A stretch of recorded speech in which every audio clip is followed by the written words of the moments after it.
Hello, I am going to do a reading guide for myself. I am reading a physical book, Pax Britannia, by Jan Morris, during the week, but on the weekend I get in the bath, and then when I get in the bath, these freaking things steam right up, and I can't read a physical book, so that is when I read my ebook, Osgood As She Gets, by Cooper S. Beckett, whose name I always forget. This is the third in the series, but it's an ebook. And what I find is I read it on the weekend, and then a whole week goes by, and I'm like, what the hell happened? I can't remember what happened was the last time I picked it up. So in an effort to combat that, in preparation for the weekend coming up, long weekend, I decided I would just sort of stop, kind of flip back in the pages, try and recall all the pertinent data that I can, and give a little quick synopsis of said data. This is chapters 1 to 8, where in the first section, so Osgood, she is the spectral inspector. She has a podcast because people do have podcasts, and it was a failed podcast before she got abducted into another region. But her friends Audrey and Zach, while in her absence, kind of built it into a little bit of a mini media empire, which I guess is paying a lot better. Podcasts where all the money is, which is a little bit of a joke. Of course, true crime stuff is actually, if you're going to be someone who is like doing stuff, it's like well, it's not going to be your book podcast, for example, but your true crime paranormal podcast might pull in some spectorinos, as they're called in this thing. The first two books were very much all wrapped around kind of a central mystery about Audrey's sister, who disappeared when she was young. Also very much centered around I guess the core actual thing that we're talking about here is that Osgood had a car accident when she was a young woman that left her with lasting bodily damage, but also with a severe addiction to oxy and lots of other kind of self-medicating stuff, and just really bad habits. She an addict, basically addict habits, where she betrayed Audrey, kind of selling out, perpetrating a hoax when they were partners without telling her partner that she was perpetrating a hoax for the money, for the views. It was like a TV show there was a TV show at that point. And she was basically desperate for money and did this and got exposed for it as a fraud. And that did. The thing is, she is not a fraud. Osgood actually does have these connections with a spirit world in this, fictional universe where any of this bullshit is actually real. She ended up getting sucked into kind of another world for after. How do we put it? There was a record that Audrey's sister had, and a bunch of other kids had listened to as kids, and ended up disappearing. And it was basically a demon who was using it as a way to hook all these kids for its own nefarious purposes.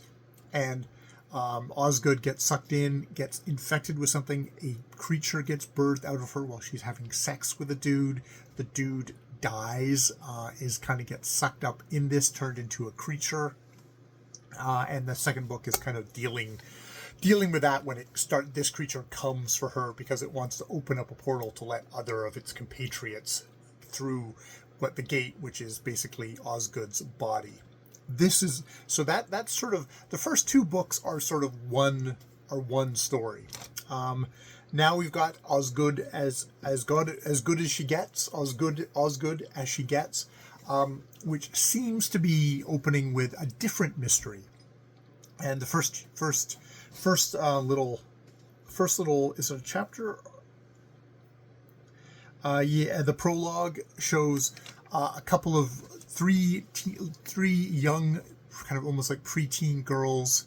Yeah, they're preteen girls going out into kind of one of these weird nether areas of urbanity, and it's the younger one who is kind of leading them because it's like, oh, want to impress them.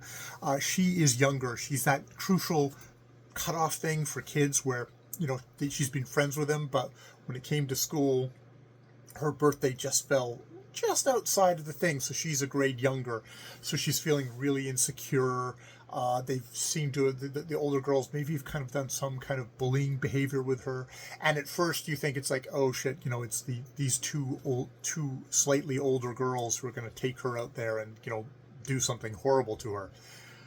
No, the twist is that they get out there and she brutally kills them with a knife. Pulls out a knife, stabs one right through the right through the bottom of the thing.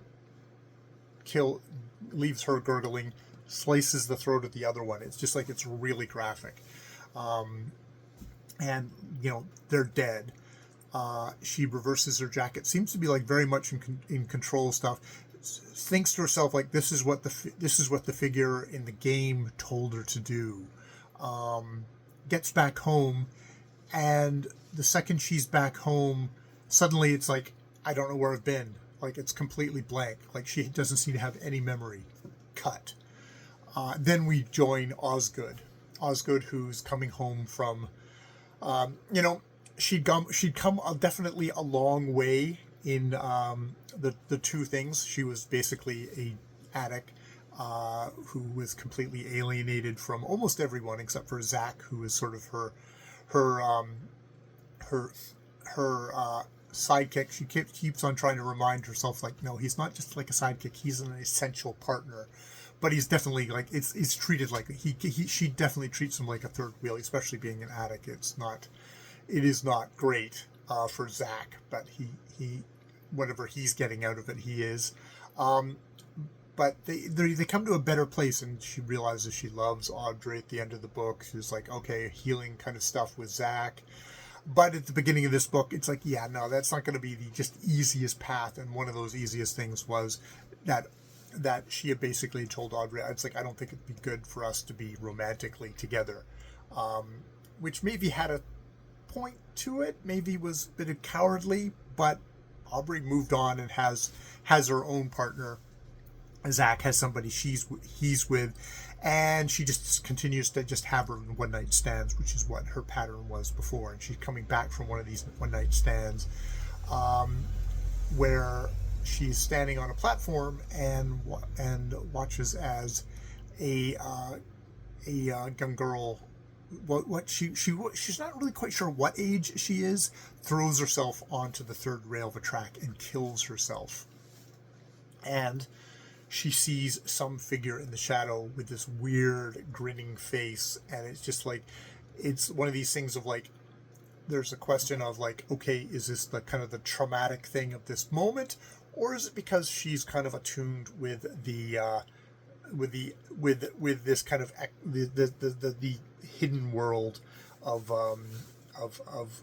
demons and possession and all that she sees this figure, which leads her to kind of pondering this, wants to kind of take EMT readings on they go off, Zach and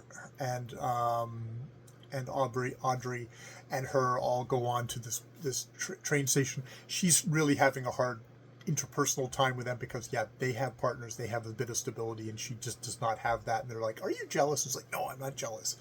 And she's like a cranky asshole. She's still not functioning.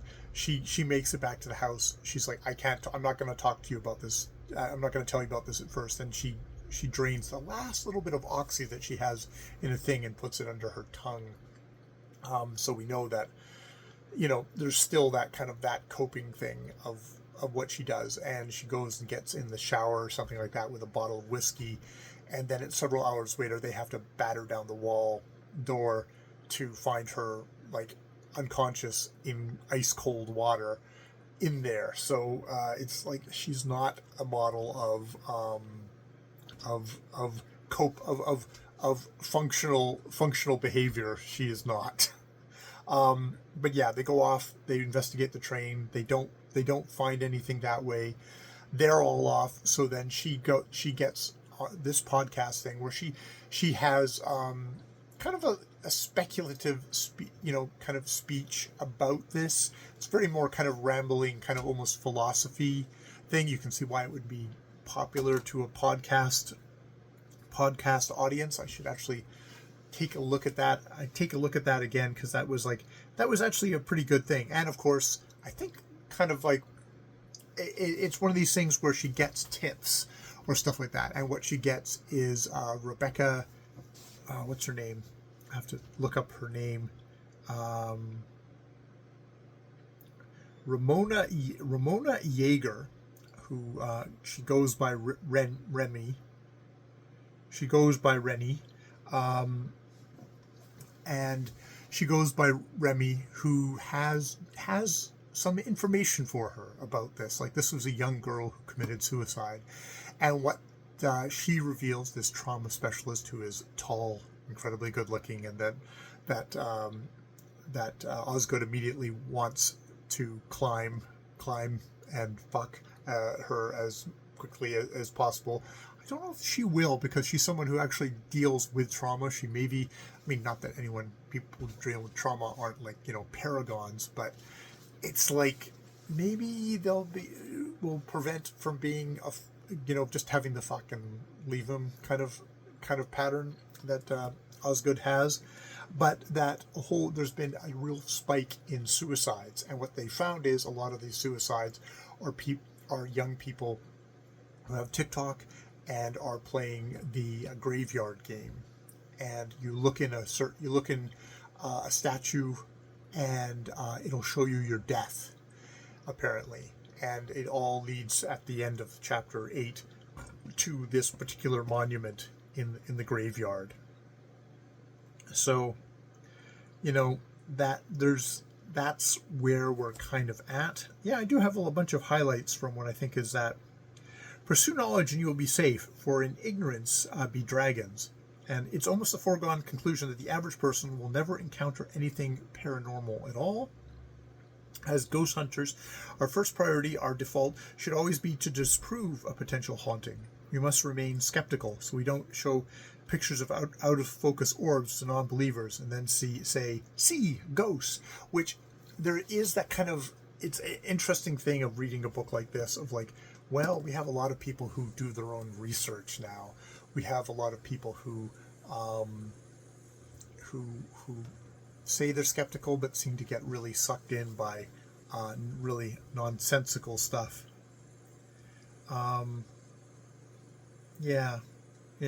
So there is that kind of queasiness of thing. Like, are these just skeptic truthers?